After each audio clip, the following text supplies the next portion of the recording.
Hello everyone, मैं हूं अनुराधा, ए health care professional और आप देख रहे हैं अनुराधा केयर चैनल।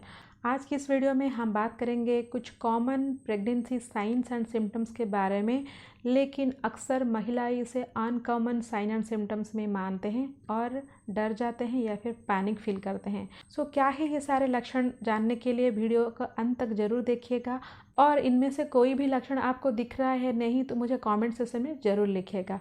तो पहला जो अनकॉमन साइन जिसके बारे में हम बात करने जा रहे हैं वो है नोज़ ब्लीडिंग। बहुत सारे महिलाओं को अर्ली प्रेगनेंसी के दौरान या फिर प्रेगनेंसी के पहले 3 महीने में नोज़ ब्लीडिंग यानी कि नाक से खून बहने लगता है, जिसे देखकर बहुत सारे महिलाएं पैनिक फील करते हैं और डर जाते हैं। लेकिन आपके जानकारी के लिए मैं आपको बता दूं कि अर्ली प्रेगनेंसी में और प्रेगनेंसी के पहले 3 महीने में बहुत सारे महिलाओं को नोज़ ब्लीडिंग होता है और ये बिल्कुल भी कॉमन है। प्रेगनेंसी के दौरान बहुत सारे हार्मोन के चेंजेस के वजह से आपको नोज़ ब्लीडिंग हो सकता है। अगर आपको नोज़ ब्लीडिंग हो रहा है तो इसमें ज़्यादा डरने वाला बात नहीं है। इसके अलावा बहुत सारे महिलाओं को अर्ली प्रेगनेंसी में और थ्रू आउट द प्रेगनेंसी सांस लेने में तकलीफ़ होता है, जिसको कि हम शॉर्टनेस ऑफ ब्रेथ कहते हैं। ये भी एक कॉमन साइन है और जो नॉर्मल फ्रिक्वेंसी होता है ब्रीदिंग का वो बढ़ जाता है, यानी कि आप पहले से ज़्यादा ब्रीदिंग करने लगते हैं।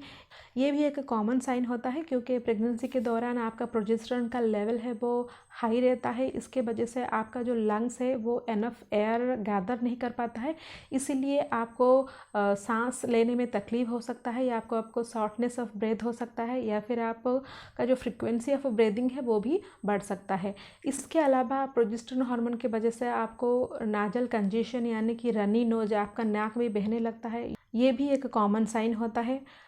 जिन महिलाओं को पहले से ही एक्ने का यानी कि पिंपल्स का हिस्ट्री रहा होगा, प्रेगनेंसी के दौरान उनका जो एक्ने का प्रॉब्लम है वो ज़्यादा एग्रेवेट होने का चांसेस रहता है और ये भी बहुत नॉर्मल है क्योंकि प्रेगनेंसी के दौरान जो फीमेल हार्मोन होता है उसका सिक्रेशन और सिंथेसिस ज़्यादा बढ़ जाता है।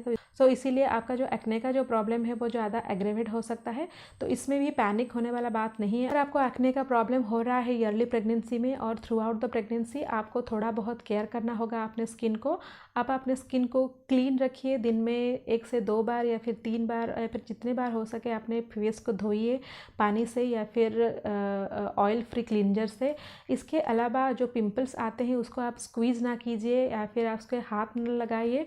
ऑयल फ्री कॉस्मेटिक्स का ही यूज़ कीजिए, क्योंकि अगर आप ऑयल फ्री कॉस्मेटिक्स का यूज़ करेंगे तो आपका एक्ने का प्रॉब्लम कम होगा, लेकिन अगर आप जो कॉस्मेटिक्स जिसमें कि ऑयल ज़्यादा होता है वो यूज़ करेंगे तो आपका एक्ने का प्रॉब्लम कम होने के वजह से ज़्यादा हो सकता है। इसके अलावा प्रेग्नेंट वुमेन में और जो चेंजेस आता है सेंसरी ऑर्गन यानी कि नाक में, वो है कि आपका जो सेंस ऑफ स्मेल है वो हाइटेन हो जाता है। बहुत सारे महिलाओं को अर्ली प्रेगनेंसी में या फिर प्रेगनेंसी के पहले 3 महीने में चावल उबलने का जो स्मेल है या फिर दाल में तड़का लगाने के समय जो स्मेल है वो टॉलरेट ही नहीं कर पाते हैं, क्योंकि हार्मोन के चेंजेस की वजह से उनका सेंस ऑफ स्मेल हाइटेन हो जाता है। तो इसीलिए ये सारे प्रॉब्लम होता है, लेकिन ये भी बहुत नॉर्मल है।